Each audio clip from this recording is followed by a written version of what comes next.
Жоғалған жар. Садықбек Адамбеков. Қашық азабын ерте шегіп, махаббат тақсіретін көп тартқан Бақтыбай, 8 қырлы бір сырлы жігіт болған кезінде Күлжамалға тап болды. Кеудесіне қолын қойып шын жылағанда жас кезінен түсінен етін, жастан серік ғашығы осы Күлжамал болып көрінді де, махаббат қазынасының кең сарайын оның алдына ашып тастады. Қозы көрпеш баяндай, бір молада өлсем-ау деп Күлжамал алдында ән салғанда, оның қара көздерінен жас саулап тұратын болды.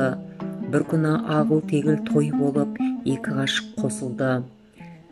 Бір-бірін сәл көрмесе отыра алмайтын екі жас, 2 жылдай балдан тәтті өмір сүрді. Бақтыбай армия қатарына аттанарда, күт мені сәулем, сенің адал жүрегің мені жау оғына алдырмайды деп, өксіп жылағанда, елжіреген ел, па шіркін, жар болсаң осындай бол, адалын-ай өзінің, жасына іздеген арман еді, ақыр қосылды деп аңыз етісіп қалғанды. Бақтыбай 1943 жылы армиядан қайта оралып келді. Ұлы Мұрат, қызы Клара үйелмелі-сүйелмелі өсіп қалған екен. Адал ана 2 баласын қолынан жетектеп, сүйген жарының алдынан күлімдеп шықты. 1944 жылы Бақтыбай Өскеменге, одан Ұланға ауысты. Осы Ұланға келгенде жасынан серік болған ғашықтың махаббаты шоқ болып сөніп, күл болып аспанға ұшқан сияқтанды. Қабағын қарыс жауып ақырып отыратын болды.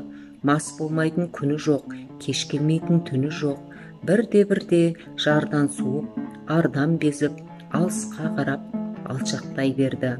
Осылай бұзыла жүріп Бақтыбай жақсы мінезден жұрдай болды да, қызметтен де сырттап қалды. Сайда саны жоқ, құмда ізі жоқ қулар қатарына қосылып, жатағы шайхана, қызметі көше, сергелдең жолға түсті. Біресе анда, біресе мұнда көшіп ұйтқып жүріп, Бақтыбай баяғы жайлы мекелі Зайсанға тартты. Бір кездегі ғашық оты лапылдаған, сүйген жар да, бүлдіршіндей балалар да естен шықты. Нағашы аулап, таныс аралап, ел қыдырып жүргенде бір бастық досы кез болды. О, құрметті досым Бақаш, ерің мойныңа кетіп қалыпты ғой, саған бір дос жәрдемі керек-ау деп аяныш білдірді.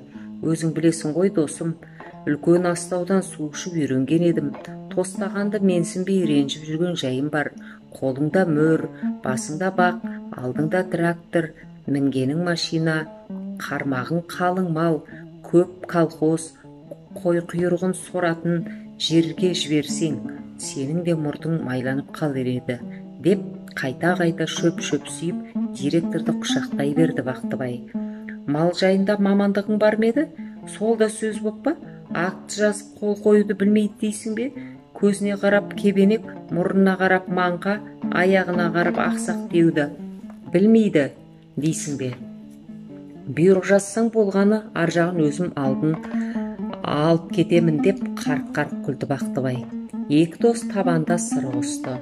Ертеңде директор Түйебай бүрлеп мөрін басып, қиғаштап қолын қойып бұйрық жазды да, Жамбыл атындағы колхозға сантехник етіп орналастыра қойды.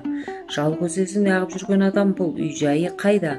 Сытып жүрген құлшар қыздарға күлімдеп көз қысады дейді ғой өзін.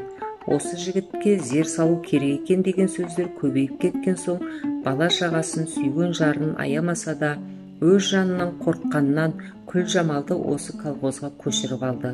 Көшіріп арғаны бар болсын, Күлжамалдың басына дау кетпей қойды.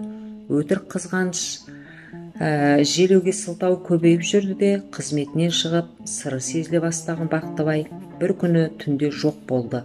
Мұрат пен Клара әкесінен айырылды. Күлжамал көшпей, қонбай, о баста сүйіп қосылған жарын жоғалтты. Жанын жалдап, тілін безеп, көрінгенге махаббатын ұсынып жүрегін ала жүгіретін Бақтыбай жардан жар таңдап, Самар, Ұлан аудандарын аралап, махаббат жырын шертіп жүрді. 2 баласын қолына жетелеп, із қуып жүрген Күлжамал бұл күндерде одан мүлде адасып қалды. Байқұс мас болып жүріп, ертісінің жарынан құлап кетіпті дегенді Күлжамал естігенде, 2 баланың әкесі еді ғой, қаңғып жүріп босқа өлді-ау деп жылап қалып еді. Соңғы бір айдың ішінде Өскеменде өз көзімен көргендер, сөйлескендер жарының тірі жүргенін айтып, Күлжамалдан сүйініш сұрағанды. Содан соң тағы да хабарсыз кетті. Құрметті оқушым, жоғалған жардың бүгінгі адресін білер болсаңыздар, баяғы өзі ғашық болып, зарлап қосылған сүйген жары Күлжамалға тірі жетім болып отырған екі балаға хабарлаңдар. Бұл жоғалған жар басқаға үлгі емес, өзімен кетсін. Армысыздар, қадірменді тыңдармандар? Арнама қош келдіңіздер. Аудио ұнаса, пікір қалдырып, жақындарыңызбен бөлісе кетуді ұмытпаңыздар.